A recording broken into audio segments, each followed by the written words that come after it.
लोकांकडे आम्ही जनतेसमोर आम्ही बोला अधिकाऱ्यांना मग हे काय करणार तुमच्या हे कोणी गुन्हे करून ठेवलं आता ह्या ठिकाणी जनता आता पूर राज्यात पाणी आलं त्याला जाऊन ऐकून घ्या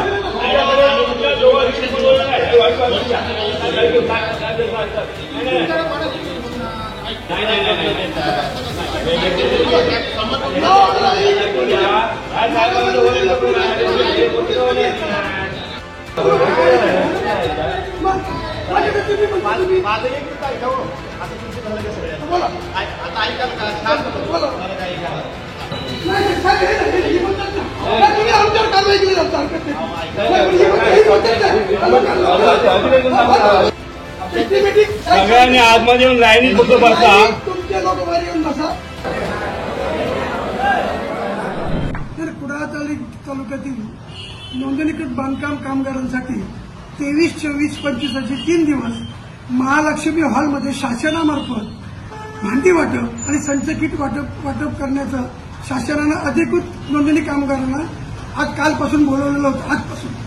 आज बोलवलं असताना रात्री 2 वाजल्यापासून जवळजवळ कामगार ती लाईन लावून तिथे उभे आहेत.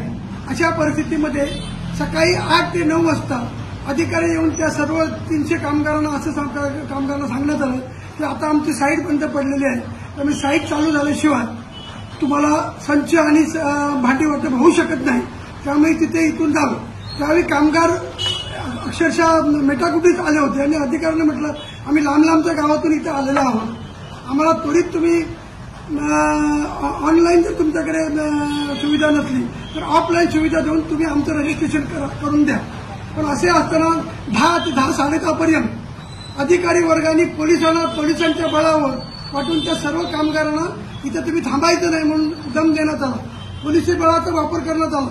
ही गोष्ट आम्हाला कळल्यानंतर ताबडतोब मी स्वतः आणि आमचे तालुका राजेंद्र नाईक, मंदार शिरसाट वगैरे सर्व शिवसैनिक तिथे ताबडतोब आम्ही गुलमोहरकडे धाव घेतली. अधिकाऱ्यांना आम्ही जाब विचारला आणि पोलिसांना आम्ही असं विचारलं की तुम्ही आता पोलिसांची इथं गरज काय, हा कामगार काय स्वतः इथं जो आला आहे सर्वसामान्य गरीब कामगार आहेत, तो किट संच मागणीसाठी आलेला आहे, त्याला भांडी मागणीसाठी आलेला आहे. असं असताना तुम्ही त्यांची बळजबरी का करता. त्यानंतर आम्ही ताबडतोब त्याला बोलवून घेतलं आणि आम्ही अधिकाऱ्यांना सांगितलं आणि पोलिसांना पण सांगितलं त्याला तुम्ही ताबडतोब आतमध्ये घ्या आणि त्यांचं रजिस्ट्रेशन करून घ्या. मग त्यानंतर अधिकृत पोलीस PSI आणि सर्व अधिकाऱ्यांनी त्यांना आत घेतलं गेलं. आत घेतलं गेल्यानंतर त्यांची नोंदणी करण्यात आली आणि आमची अशी एक मागणी आहे शासनाकडे की त्वरित त्यांनी त्या सर्व कामगारांना घरपोच वस्तू कराव्यात की जेणेकरून त्याला इथे लाईनीत राहू नये. जबरदस्ती म्हणजे कुठेतरी हे भाजपला आपण वाटप करतो असे भाजपला स्वतःला क्रेडिट घेण्यासाठी हा प्रयत्न आहे. ही योजना आहे, शासन कुठलं जरी आलं तरी योजना ही कामगारांसाठी राबवली जाते, त्यामुळे कुठल्या पक्षाने वैयक्तिक क्रेडिट घेण्याची गरज नाही. आणि आता खऱ्या अर्थाने तो कामगारांना त्रास झाला म्हणून मी आज स्वतः अधिकाऱ्यांचा मी निषेध करतो की रात्री 1 वाजल्यापासून ते लाईनीत उभे आहेत, पावसात भिजतायत, तरी पण त्यांना त्या हॉलमध्ये घेतलं गेलं नाही आणि आम्ही गेल्यानंतर त्यांना हॉलमध्ये घेतलं गेलं.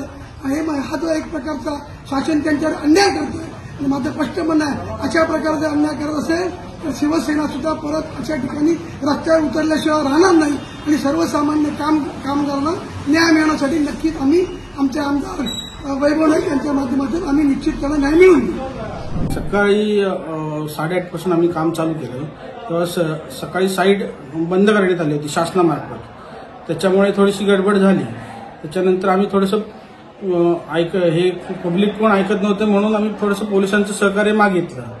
त्याच्यानंतर आता साईट परत पूर्ण सुरू झालेली आहे, त्याच्यामुळे आता नीट सुरळीत सगळं कार्यक्रम चालू आहे.